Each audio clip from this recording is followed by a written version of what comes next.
वो बोर्ड पर आपको दिख रहा है, ये इतिहास की सवाल है। और इतिहास जो है आपके ग्रुप डी हो गया, एसएससीजीएल हो गया, फिर आपके बिहार दरोगा हो गया, बिहार पुलिस हो गया, बहुत सारे अदर एग्जामें हैं। अभी देखिए एक एडी एग्जाम चल रही है, उसमें पूछा गया था। बीपीएससी तक ये सवालें जो है ये पूछी जा रही। तो इन सवालों को हम समझेंगे और पढ़ाई अपनी मेहनत के अनुसार करेंगे कि आपके पास कितना समय है। उस समय को देखते हुए भी आपको मेहनत ही करना होगा बाबू, काहे कि बिना मेहनत के कोई फल तो मिला नहीं है, और नहीं तो बिना मेहनत के कोई आगे बढ़ा है। इसलिए आपको मेहनत ही करना होगा। बिना मेहनत के आप फल नहीं पा सकते हैं, बिना परिश्रम के आप कुछ नहीं कर सकते हैं। इसलिए परिश्रम करना भी ज़रूरी है, तभी तो आप अच्छे पद पे, जिस पद पे जाना चाहते हो, उस पद को प्राप्त कर सकते हो। सोचिए आपको पूजा करने के लिए, तपस्या करने के लिए दिन भर परिश्रम करना पड़ता है क्या? रहने के लिए। आप दिन भर भूखे रहते हैं उस पूजे पाठ को करने के लिए। सोचिए कि अगर आप इसकी पूजा करते हैं, इसकी परिश्रम करते हैं, तो आपको कितनी ऊँचाइयाँ तक पहुँचा सकते हैं। ठीक है? तो इन सवालों को देखेंगे, आपकी बहुत सारे जनरल एग्ज़ामों में पूछी जाती है, इसे हल्के में ना लें। ठीक है? देखिए कहा गया है असहयोग आंदोलन, असहयोग आंदोलन, असहयोग आंदोलन किस वर्ष शुरू किया गया था? किस वर्ष शुरू किया गया था? 1919 में, कि 1920 में, कि 1922 में, कि 1930? कब किया गया था बाबू? तो सभी बच्चे जानते हैं कि हमारे असहयोग आंदोलन जो किया गया था 1920 ईस्वी में। कब किया गया था? 1920 ईस्वी में किया गया। फिर आपकी अगला सवाल में क्या करिए, जो देखो, ठीक है? अगला सवाल में आपको कह रहा है, अगला सवाल में कह रहा है, अगला सवाल में आपको कह रहा है कि मोहनजोदड़ो की खोज किसने की थी? ये सवाल बहुत बार पूछी भी है। ठीक है? तो मोहनजोदड़ो की खोज किसने किया? दयाराम साहनी ने, कि राखल दास बनर्जी ने, कि रंगनाथ राव ने, कि यज्ञेंद्र दत्त शर्मा ने? किसने किए? तो ये सभी बच्चे जानते हैं, आप 8 क्लास में पढ़े होंगे। ठीक है? तो ये जो है, ये राखल दास बनर्जी, आप लुसेंट भी पढ़े होंगे, उसमें भी दिया है राखल दास बनर्जी। ठीक है? लुसेंट में जाके देखना, बहुत अच्छे से सवाल भी दिया है। ठीक है? तो राखल दास बनर्जी। अब अगला सवाल है, आपकी अगला सवाल है, अगला सवाल है, तीसरा सवाल है बाबू, आपका तीसरा सवाल है बचवा, क्या? कि भारत आने वाला प्रथम यूरोपीय यात्री कौन था? तो भारत में पहली बार कौन यूरोपियन आया था? ठीक है? यूरोप में तो व्यक्ति था ना, तो कौन यूरोपियन आया था? क्या क्रिस्टोफर कोलंबस आए थे? क्या बर्नर मैगलन आए थे? कि वास्को डी गामा आए थे? कि कैप्टन कुक आए थे? जल्दी से बताएंगे। तो सभी बच्चे जानते हैं कि कौन आए थे? Vasco D gamma. कौन आए थे? Vasco D gamma. बेचारा क्रिस्टोफर कोलंबस जो था, ये भी आया था, लेकिन ये भारत के खोज करने के लिए आ रहा था, तो ये चल गया था अमेरिका, कहे कि हम भारत पहुंच गए हैं। ये गलत था ना? चला था वही यूरोपियन से सबसे पहले खोज करने, तो क्रिस्टोफर कोलंबस ने, लेकिन क्या करे, उस समुद्र में वहीं घूमने लगा और रास्ते भटक गया समुद्र से, तो वो चला गया कहाँ? अमेरिका के एक टापू पर चला गया था। ठीक है? लेकिन वास्को डी गामा ने नदी के किनारे किनारे, समुद्र के किनारे किनारे हमारे भारत, साउथ अफ्रीका होते हुए हमारे भारत पहुंचे। ठीक है? और एक और बात बता दें कि वास्को डी गामा एक व्यापारी से मिले थे। ठीक है? उस व्यापारी से पूछा कि भारत का रास्ता किधर है, तो वहां से पूछते हुए वो चले आए। ये 9th की क्लास में आपको पढ़नी है, वो प्रथम द्वितीय चैप्टर में पढ़नी है, ये हिस्ट्री पढ़नी है। ठीक है? तो ये चीजों को देख लें। चलिए, अब अगला सवाल है, अब अगला सवाल है बाबू, अगला सवाल है, क्या? आपकी अगला सवाल है कि प्रसिद्ध पुस्तक, प्रसिद्ध पुस्तक, प्रसिद्ध पुस्तक अर्थशास्त्र के लेखक कौन है? बताइए, प्रसिद्ध पुस्तक जो है अर्थशास्त्र के लेखक कौन है? बताइए। कालिदास? अर्थशास्त्र के लेखक कौन है? कालिदास या अश्वघोष की कौटिल्य, जिसे चाणक्य कहते हैं? कौटिल्य का एक का नाम और है चाणक्य। ठीक है? चाणक्य कहते हैं, क्या कहते हैं? चाणक्य कहते हैं। इसे कौटिल्य कहा गया, चाणक्य को क्या कहा गया? कौटिल्य कहा गया। और हर्षवर्धन कौन थे? बताइए। प्रसिद्ध बुक के, प्रसिद्ध जो बुक है अर्थशास्त्र के लेखक कौन है? तो हम बता दें आप लोग के, ये चाणक्य हैं, चाणक्य हैं, कौटिल्य हैं। चाणक्य जी ही ने हमारे चंद्रगुप्त मौर्य को इतना टैलेंट किया था, इतना टैलेंट किया था कि चंद्रगुप्त अपने गुरु को ही कहे थे कि आप अर्थशास्त्र को लिखिए, आपके अनुसार लिखा गया अर्थशास्त्र बहुत ही उपयोगी हो। और चाणक्य कौटिल्य लिखे भी थे हमारी अर्थव्यवस्था को जन्म देने के लिए, अर्थव्यवस्था को बढ़ाने के लिए। अर्थशास्त्र की जरूरत थी अर्थव्यवस्था को बढ़ाने के लिए, इसलिए चाणक्य को माना जाता है। यहाँ ध्यान देना कि चाणक्य को माना जाता है कि प्रसिद्ध पुस्तक अर्थशास्त्र के लेखक कौन थे, तो चाणक्य कौटिल्य थे। इसका दूसरा नाम है कौटिल्य, ऐसे हम लोग चाणक्य कहते हैं। और एक और नाम से जानी जाती है जिसका नाम है विष्णुगुप्त, ठीक है, इसे विष्णुगुप्त के नाम से भी जानी जाती है। चलिए पांचवा सवाल है, पांचवा सवाल है, पांचवा जो सवाल है कि किस गुप्त शासक को, किस गुप्त शासक को भारत का, किस गुप्त शासक को भारत का नेपोलियन कहा जाता है, ये सभी जानते हैं। ये 10th के सवाल हैं, ठीक है, आप पढ़े होंगे। तो कहता है किस गुप्त शासक को भारत का नेपोलियन कहा जाता है, चंद्रगुप्त प्रथम को, चंद्रगुप्त द्वितीय को, समुद्रगुप्त को, स्कंदगुप्त को। जल्दी से बच्चे जवाब देंगे। तो सभी बच्चे जानते हैं कि किसे कहा जाता है, समुद्रगुप्त को। किसे कहा जाता है, समुद्रगुप्त को कहा जाता है। क्यों, कहता है किस गुप्त शासक को भारत का नेपोलियन कहा जाता है, तो समुद्रगुप्त को नेपोलियन कहा जाता है, ठीक है। चलिए छठा जो सवाल है आपके सामने, छठा जो सवाल है बाबू, देखिए छठा सवाल है। छठा सवाल में क्या कहती है देखना है। छठा सवाल कहता है कि मुस्लिम लीग की स्थापना किस वर्ष हुई थी, बताइए। मुस्लिम लीग की स्थापना किस वर्ष हुई थी, क्या 1905 में, क्या 1906 में, क्या 1907 में, क्या 1911 में। तो हम बता दें मुस्लिम लीग की स्थापना जो हुआ था 1906 ईस्वी में। मुस्लिम लीग की स्थापना कब हुआ, 1906 ईस्वी में हुआ था, ठीक है। सातवां सवाल है आपका, सातवां सवाल है बाबू, सातवां देखिए सवाल है, सातवां सवाल है कि स्वतंत्र भारत के प्रथम गवर्नर जनरल कौन थे, बताइए। स्वतंत्र भारत के प्रथम गवर्नर गवर्नर जनरल कौन थे, बताइएगा। क्या सी राजगोपालचारी, दूसरा लॉर्ड माउंटेन, लॉर्ड माउंटबेटन, की डॉक्टर राजेंद्र प्रसाद, की लॉर्ड कैनिंग, कौन थे। तो ये सभी जानते हैं कि हमारे लॉर्ड माउंटबेटन थे, ठीक है। बी ऑप्शन क्या होगा, बी ऑप्शन, ये हमेशा याद रखें। अगला आठवां जो सवाल है, आठवां सवाल है, आठवां आपके बहुत ही अच्छी सवाल है, ठीक है। कहा वेदों की ओर लौटो का नारा, वेदों की ओर लौटो का नारा किसने दिया था, किसने दिया था। स्वामी विवेकानंद ने दिए थे, कि राजा राम मोहन राय दिए थे, कि ईश्वर चंद्र विद्यासागर दिए थे, कि दयानंद सरस्वती दिए थे। किसने दिए थे कि वेदों की ओर लौटो, किसने दिए थे। तो सभी विद्यार्थी जानते हैं कि दयानंद सरस्वती, ठीक है, दयानंद सरस्वती, कि वेदों की ओर लौटो। ऐसे स्वामी विवेकानंद की नहीं, दयानंद सरस्वती ही होंगे, यही कहे थे कि वेदों की ओर लौटो, ठीक है।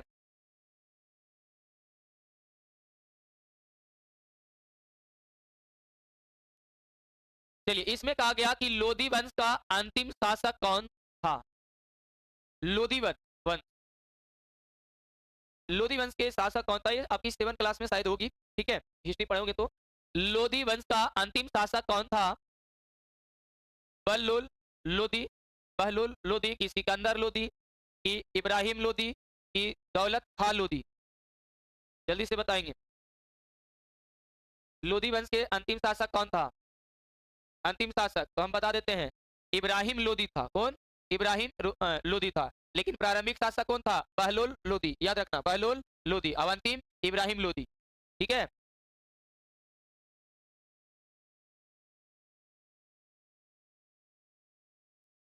अगला सवाल है कि चौसा युद्ध किस किस के बीच लड़ा गया था, बाबर और राणा सांगा के बीच, कि अकबर और हेमू के बीच, कि हुमायूं और शेरशाह सूरी के बीच, कि टीपू सुल्तान और अंग्रेज के बीच। चलिए हम बताते हैं हुमायूं और शेरशाह सूरी के बीच, हुमायूं और शेरशाह सूरी के बीच लड़ा गया था बबुआ, ठीक है, ऑप्शन सी होगा। अब 11 का क्वेश्चन देखो, इस 11 वाले क्वेश्चन को हल्के में नहीं लेनी चाहिए, ठीक है। क्योंकि भारतीय राज्य व्यवस्था से क्वेश्चन है, वो तो आपको इतिहास से 10 क्वेश्चन निकाल के दिए, ठीक है। ये राज्य व्यवस्था से क्वेश्चन है और हमारे भारत की राज्य व्यवस्था से इसमें भी 10 क्वेश्चन है, 20 क्वेश्चन है, ठीक है। तो सभी से हम 10-10 क्वेश्चन टॉपिक बनाए हैं, तो टॉपिकों को समझना और मेहनत भी करना, ठीक है।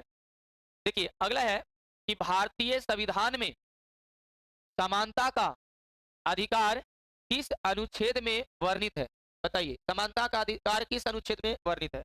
अनुच्छेद 12 में, अनुच्छेद 13 में, अनुच्छेद 14 या 18 में, अनुच्छेद 20, इसमें वर्णित है।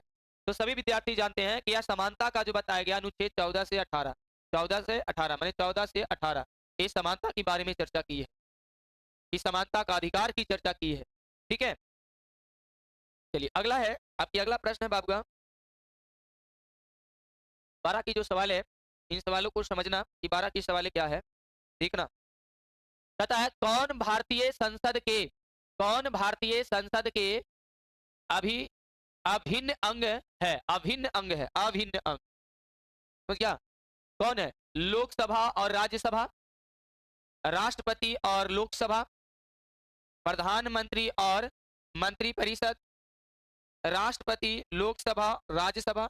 तो सभी जानते हैं इसमें राष्ट्रपति भी होगा, लोकसभा भी होगा और राज्यसभा, ये अभिन्न है। तो हमारा ऑप्शन क्या हो जाएगा? डी, ये अभिन्न अंग है। कौन? राष्ट्रपति, लोकसभा और राज्यसभा। ये सवाल पूछेगी। अब 13 की सवालें हैं। 13 की सवालें क्या है कि संविधान के किस भाग में पंचायती राज व्यवस्था का प्रावधान है? बताइए, संविधान के किस भाग में पंचायती राज व्यवस्था का प्रावधान है? भाग 9, भाग 2 को पड़ गया 9 नहीं जी, भाग 9 ए भी है और भाग 9 ए भी हो गया, ये भाग 19 होनी चाहिए, ठीक है। भाग 19, भाग 9, भाग 10 की भाग 4 में किसमें है प्रावधान? तो हम बता दें ये भाग 9 में, भाग 9 में है। भाग क्या है? 9 में है पंचायती राज व्यवस्था का प्रावधान, ठीक है। अगला शब्द 14 की सवाल, 14 की सवाल है, कहता है भारत में पहली बार आपातकाल कब घोषित किया गया? इमरजेंसी कब घोषित किया गया? 1975 में, 1965 में, 1962 में, 1971 में? कब किया गया था? बोलिए, कब किया गया था? 1975, 1965, 1962, 1961, कब किया गया था बच्चे? बोलिए। तो हम आपको बता दें ये जो किया गया 1962, कब किया गया? 1962 में किया गया था, आपातकालीन घोषणा, इमरजेंसी घोषणा की गई। चलिए देखेंगे 15 वाला क्वेश्चन कि राज्य के राज्यपाल की नियुक्ति कौन करता है? जो राज्य के राज्यपाल की जो है नियुक्ति कौन करता है? क्या मुख्यमंत्री करता है, उपराष्ट्रपति करते हैं, राष्ट्रपति करते हैं, कि भारत के मुख्य न्यायाधीश करते हैं? कौन करते हैं? तो राज्य के राज्यपाल की जो नियुक्ति करता है वो भाई राष्ट्रपति करता है। कौन? राष्ट्रपति करता है, हमेशा यह ध्यान रखें, राष्ट्रपति करता है। ये आपकी सवाल पूछी गई, ठीक है।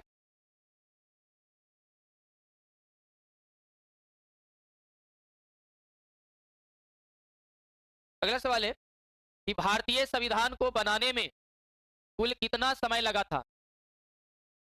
बताइए, भारतीय संविधान को बनाने में कुल कितना समय लगा था? कितना आसान सवाल पूछती है। 2 वर्ष 10 माह 18 दिन, 2 वर्ष 11 माह 18 दिन, 3 वर्ष 4 माह 5 दिन, कि 2 वर्ष 9 माह 17 दिन। तो हम बता दें कि 2 वर्ष 11 माह 18 दिन लगा था। 2 वर्ष 11 माह 18 दिन का समय लगा था, 6 घंटा, 18 दिन 6 घंटा का समय लगा था, ठीक है, हमारे भारतीय संविधान को तैयार करने। नहीं, 18 दिन और 6 घंटा फालतू लगा था। अब अगली सवाल है, कहता है किस अनुच्छेद के तहत 6 से 14 वर्ष के बच्चों को शिक्षा का अधिकार दिया गया है इस अनुच्छेद के अंतर्गत कि 6 से 14 वर्ष तक की बच्चे को काम नहीं करनी है, सिर्फ उसे शिक्षा ही देना है।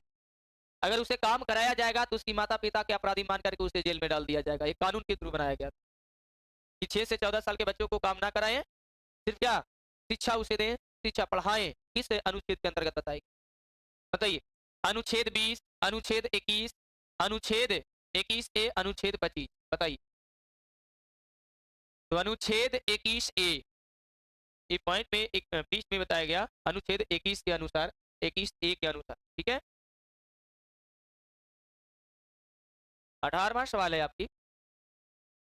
18वां सवाल बहुत बेहतरीन है, क्या कि भारतीय संविधान में अवशिष्ट शक्तियों किस देश के संविधान से ली गई है, बताइए। अवशिष्ट शक्तियां जो है किस देश के संविधान से लिया गया?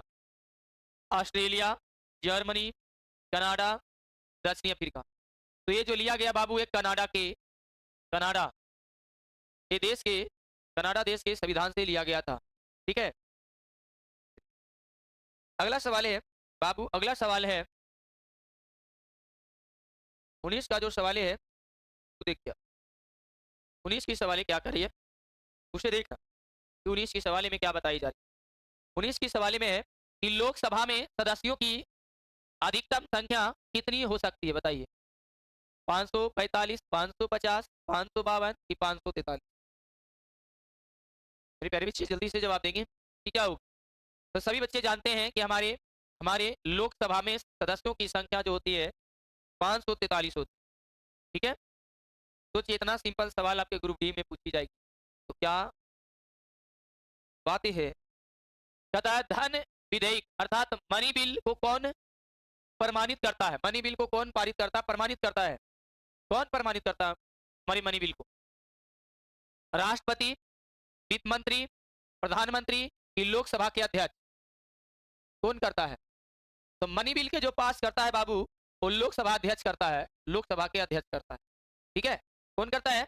लोकसभा के अध्यक्ष करता है। चलिए अगला सवाल है 21। अब है भूगोल वाला। हम बोले थे कि सभी से 10-10 प्रश्न दिए, इतिहास से 10 प्रश्न, फिर भारत राजस्व के से दिए 10 क्वेश्चन, अब भूगोल से 10 क्वेश्चन है, फिर पॉलिटी से है, फिर साइंस से है, ठीक है। तो आपको 10-10 क्वेश्चन प्रतिदिन मिलते जाएगा, हर एक सब्जेक्ट से रहता है, इसलिए घबराना नहीं है।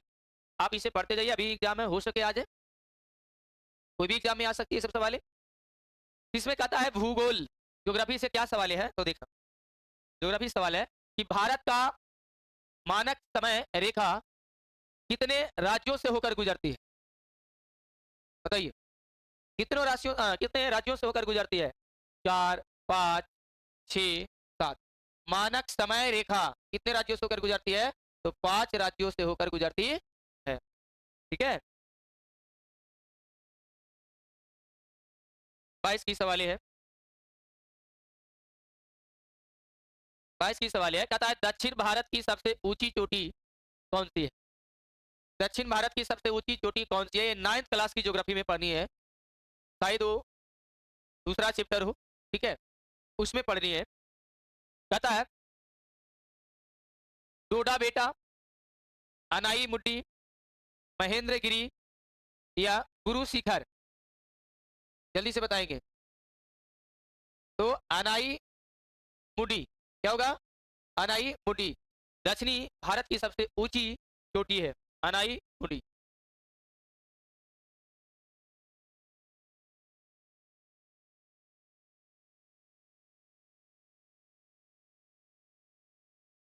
तथा वायुमंडल की सबसे निचली परत कौन सी है? संताप मंडल है, क्षोभ मंडल है, मध्य मंडल है, आयन मंडल है। तो सबको ही जानता है कि सबसे निचली परत को हम क्या कहते हैं? क्षोभ मंडल। क्या कहते हैं? क्षोभ मंडल। 24 के सवाल है बबुआ, बहुत ही बेहतरीन और बहुत ही अच्छा सवाल है। पन्नामा नहर किस 2 महासागरों को जोड़ती है? सोच लो। पन्नामा नहर जो है किन 2 महासागरों को जोड़ती है? अटलांटिक हिंद महासागर, हिंद और प्रशांत महासागर, अल्टार्कटिक और प्रशांत महासागर, अर्कटाटिक और अटलांटिक महासागर किसको जोड़ती है? तो हम बता दें अटलांटिक और प्रशांत महासागर को जोड़ती है। ठीक है, अब अगली सवाल है आपका 25वां जो सवाल है, 25 की जो सवाल है देख कह रहा है काजीरंगा राष्ट्रीय उद्यान, काजीरंगा राष्ट्रीय उद्यान किस राज्य में स्थित है? काजीरंगा राष्ट्रीय उद्यान किस राज्य में स्थित है? तो बताएं, पश्चिम बंगाल में, बिहार में, असम में, त्रिपुरा में? तो यहाँ पे जल्दी से जवाब देंगे बच्चे, कहाँ है? तो हम बता दें असम में। एक काजीरंगा राष्ट्रीय उद्यान कहाँ है? असम में। ठीक है, 26 की सवाल है और घबराने की कोई बात नहीं है। सूर्य के सबसे निकटतम ग्रह कौन सा है? सूर्य के सबसे निकटतम ग्रह कौन सा है? बताएं, पृथ्वी है, शुक्र है, बुध है, मंगल है? तो हम सभी बच्चे जानते हैं कि निकटतम ग्रह किनको कहा गया? बुध को। किनको कहा गया? बुध को, इसलिए तो यह ग्रह लाल दिखती है। ठीक है, और इसका एक भी उपग्रह नहीं है बुध। ठीक है, 27 की क्वेश्चन, 27 की क्वेश्चन समझ, 27 की क्वेश्चन समझ। 27 की क्वेश्चन कहता है पृथ्वी को कितने टाइम जोन में विभाजित किया गया है? 12, 18, 24, 36?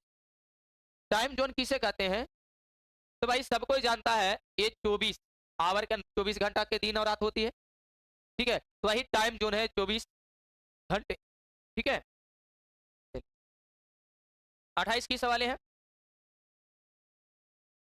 28 की सवाल है बबुआ, 28 की क्या सवाल है? कहता है माउंट एवरेस्ट को नेपाल में किस नाम से जाना जाता है? माउंट एवरेस्ट, माउंट एवरेस्ट को नेपाल में किस नाम से जाना जाता है? बताइए, क्या जुम्मो लुगमा या गौरी शंकर या सागर माथा या एवरेस्ट? एवरेस्ट किस नाम से जानी जाती है? तो हम बता देते हैं सागर माथा के नाम से जानी जाती है। सागर माथा, सागर माथा के नाम से जानी जाती है माउंट एवरेस्ट को नेपाल में। 29 के 29 के सवाल है, 29 के सवाल है कि सबसे बड़ा कोयला भंडार किस देश में है? बताइए, सबसे बड़ा, सबसे बड़ा कोयला भंडार किस देश में है? देश के नाम करें, राज्य को नहीं, देश को। भारत, चीन, संयुक्त राज्य अमेरिका, रूस? किस देश में है? तो भबुआ सबसे बड़ा यूएसए में है। ठीक है, बाबू हो बाबू, कहाँ मिलेगा आपको? यूएसए, यूनाइटेड स्टेट अमेरिका में सबसे बड़ा देश, कोयला का सबसे बड़ा खदान, सबसे बड़ा देश माना गया है। ठीक है, देश भर में। 30 के सवाल देखेंगे।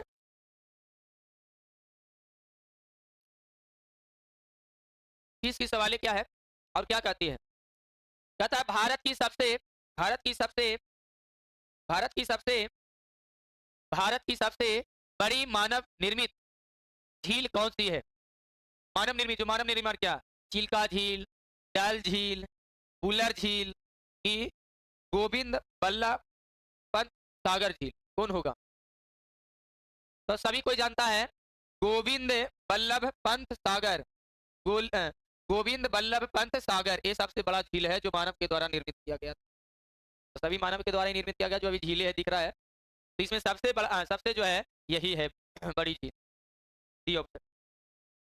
31 के सवाल में ये सामान्य विज्ञान आ गया आपकी 31 सवाल है। क्या गया? सामान्य विज्ञान, जिसे हम लोग जीएस कहते हैं। क्या कहते हैं?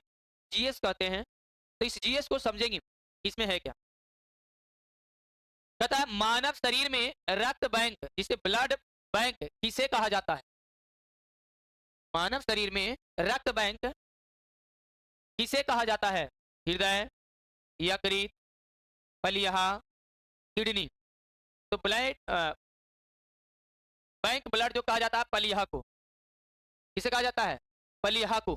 ठीक है, इसे पलिया को, और इसी में ब्लड क्या होती है? डेथ होती है पलिया में।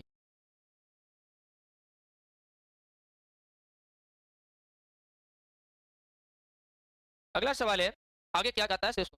कह रहा है हंसाने वाली गैस, लाफिंग गैस का रासायनिक नाम क्या है? बताइए, रासायनिक नाम पूछ रहा है, क्या है? सूत्र नहीं पूछा है नाम, लेकिन हम यहाँ पे सूत्र दे दिए हैं। ठीक है, तो रासायनिक नाम तो बताइए। मीथेन तो होगा नहीं, कार्बन डाइऑक्साइड तो होगा नहीं, कार्बन मोनोऑक्साइड तो होगा नहीं, तो ऑप्शन आपको क्या दिख रही है? Nitrous oxide. क्या होगा? नाइट्रस ऑक्साइड, नाइट्रस ऑक्साइड होगा, नाइट्रस ऑक्साइड होगा। क्या होगा? नाइट्रस ऑक्साइड होगा, नाइट्रस ऑक्साइड होगा। ठीक है, रासायनिक नाम क्या होगा? नाइट्रस ऑक्साइड होगा, N2O। आपका सूत्र भी क्लियर और लाफिंग गैस भी क्लियर। लाफिंग, अगर गलती से गैस छोड़ दिया जाए तो जो व्यक्ति रोवित भी रहेगा वो हंसना स्टार्ट हो जाएगा, वो दुख में भी खुशी मनाने लेगा जख्मी। ठीक है,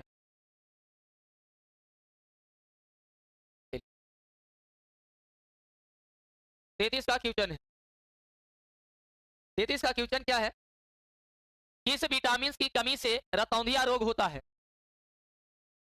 किसकी कमी से? तो विटामिन सी के कमी से, विटामिन बी के कमी से, विटामिन डी के कमी से, कि विटामिन ए की कमी से रतौंधिया रोग होता है? तो सभी जानते हैं कि विटामिन ए के कमी से रतौंधिया रोग होता है। ठीक है, विटामिन ए के कमी से रतौंधिया रोग होता है। चलिए 34 के सवाल है, बहुत अच्छे हैं। कि पेनिसिलिन, पेनिसिलिन की खोज किसने की थी? पेनिसिलिन की खोज किसने की थी? लुई पास्चर ने, रॉबर्ट कोच ने, अलेक्जेंडर फ्लेमिंग ने, एडवर्ड जेनर ने। पेनिसिलिन का खोज किसने किया था? तो भाई अलेक्जेंडर फ्लेमिंग ने किए थे, अलेक्जेंडर फ्लेमिंग ने किए थे। लुई पास्चर ने माइटोकॉन्ड्रिया के बारे में बताएं, और फिर एडवर्ड जेनर हमारे टीकाकरण की जो खोज हुई थी उसके बारे में बताएं। ठीक है, तो पहले हमको जो पूछा पेनिसिलिन, तो पेनिसिलिन का अलेक्जेंडर फ्लेमिंग ने किया, ये हमेशा याद रखें। अब अगला क्वेश्चन है, हीटर का तार किस धातु का बना होता है? बताइए, हीटर के जो तार होता है किस धातु का बना होता है? हम बार बार ये सवाल दे रहे हैं बाबू, आपको जरूर आएगा एग्जाम कि हीटर की तार किस चीज की बनी होती है? तांबा, टंगस्टन, नाइक्रोम, लोहा। तो सब कोई जानता है कि नाइक्रोम से बनी होती है हीटर की। ठीक है, हीटर की जो तार होती है किस धातु का बना होता है? तो नाइक्रोम की बनी होती है, नाइक्रोम। 36 की सवाल है, रॉकेट किस सिद्धांत पर कार्य करता है? ऊर्जा संरक्षण, द्रव्यमान संरक्षण, संवेग संरक्षण, न्यूटन का तीसरा नियम। तो हम आपको बता दें भैया, ये संवेग संरक्षण पर काम करती है रॉकेट, संवेग संरक्षण। ठीक है, 37 की सवाल है, 37 की सवाल है, 37 की सवाल क्या है? कि प्रकाश वर्ष किसका मात्रक है? प्रकाश वर्ष किसका मात्रक है? समय का, दूरी का, प्रकाश की तीव्रता का, कि चाल का? किसका मात्रक है? समय किसका मात्रक है? बताएंगे। समय का है, दूरी का है, प्रकाश की तीव्रता का है, कि चाल का है? किसका मात्रक है? तो सबको जानते हैं प्रकाश वर्ष दूरी की इकाई कहलाती है।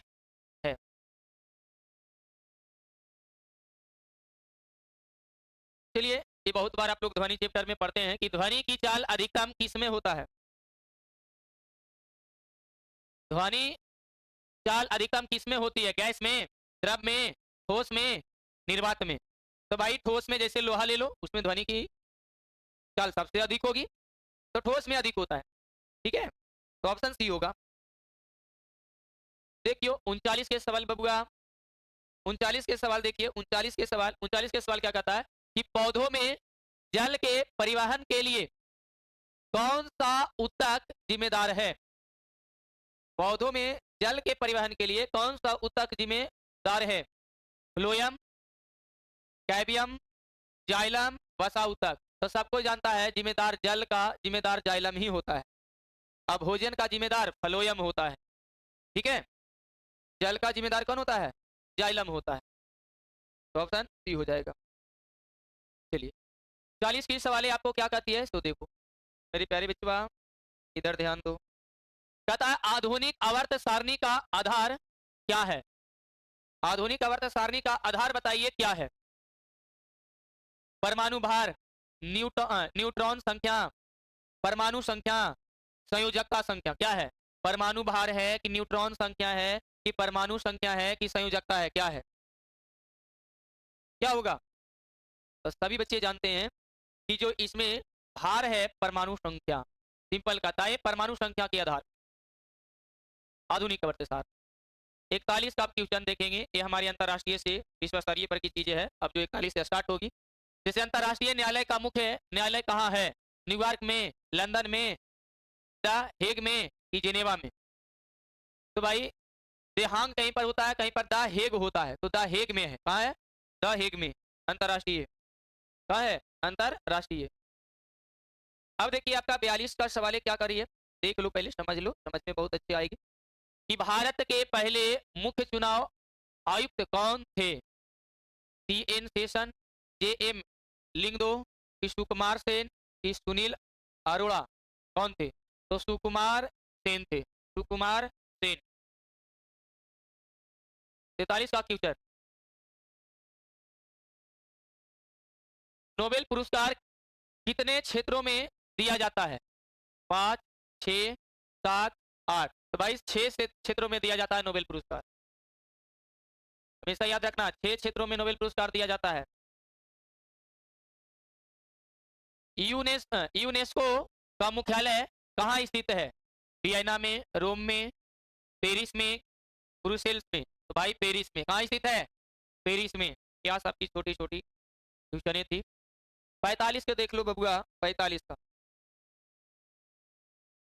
45 का क्वेश्चन कहता है, बहुत ध्यान से समझना, कि पहला भारत रत्न पुरस्कार किसे दिया गया था? पंडित जवाहरलाल नेहरू जी को, सी राजगोपालचारी या सर्वपल्ली राधाकृष्णन और सीवी रमन को, इंदिरा गांधी को, कि मदर टेरेसा को? किसको दिया गया?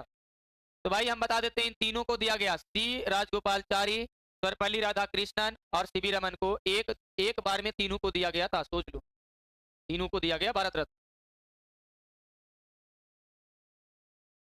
46 का, 46 का क्वेश्चन क्या कहता है? देख, कहता है किस दिन को राष्ट्रीय विज्ञान दिवस के रूप में मनाया जाता है? 5 जून, 2 अक्टूबर, 18 फरवरी, 15 अगस्त? तो हम बता देंगे क्या होगा। 18 फरवरी को 28 फरवरी को 28 फरवरी को विज्ञान दिवस मनाई जाती है। 47 का क्वेश्चन देखिए, 47 का कह रहा है कि अमरनाथ गुफा किस राज्य या केंद्र शासित प्रदेशों में स्थित है? हिमाचल प्रदेश, उत्तराखंड, सिक्किम, जम्मू और कश्मीर? तो भाई ये कहाँ स्थित है? जम्मू और कश्मीर। कहाँ स्थित है? जम्मू और कश्मीर। ठीक है। अगला सवाल है, 48 का सवाल है बबुआ, आप लोग हल्ला काय कर रहे हैं? पोंगल किस राज्य का प्रमुख त्योहार है? केरल, कर्नाटक, आंध्र प्रदेश, तमिलनाडु? तो भाई ये तमिलनाडु का। कहाँ का? तमिलनाडु का, तमिलनाडु का। आपका 49 वाला क्वेश्चन है, 49 का क्वेश्चन, दाल झील किस राज्य या केंद्र शासित प्रदेश में स्थित है? उत्तराखंड, हिमाचल प्रदेश, जम्मू और कश्मीर, सिक्किम? तो जम्मू और कश्मीर, जम्मू और कश्मीर। अंतिम सवाल है आपका, अंतिम सवाल है, यही सवाल आपकी समाप्त होती है कि राष्ट्रीय युवा दिवस किसके जन्मदिन पर मनाया जाता है? राष्ट्रीय युवा दिवस किसके जन्मदिन पर मनाया जाता है? महात्मा गांधी, डॉक्टर एपीजे अब्दुल कलाम, स्वामी विवेकानंद, कि सुभाष चंद्र बोस? बताएंगे। तो सबको जानता है कि स्वामी विवेकानंद, स्वामी विवेकानंद। राष्ट्रीय युवा दिवस किसके जन्मदिन पर मनाई जाती है? स्वामी विवेकानंद के जन्मदिन पर मनाई जाती है। तो इस तरह से आपकी 50 क्वेश्चन मिलते रहेगी। तो बच्चे पढ़ते रहें, बहुत मेहनत भी करें। ठीक है, देखो मेहनत नहीं करोगे तो क्या करोगे? अब जॉब भी लेना चाहते हो, और जॉब लेना चाहोगे तो भाई कंपटीशन अधिक है, भीड़ अधिक है। तो इस भीड़ में तुम्हें एंट्री मारना है, इस भीड़ को पार करना है, तो तुम्हें मेहनत भीड़ के अलावा अलग से ही करनी पड़ेगी, तभी तो इस भीड़ को पार कर पाओगे।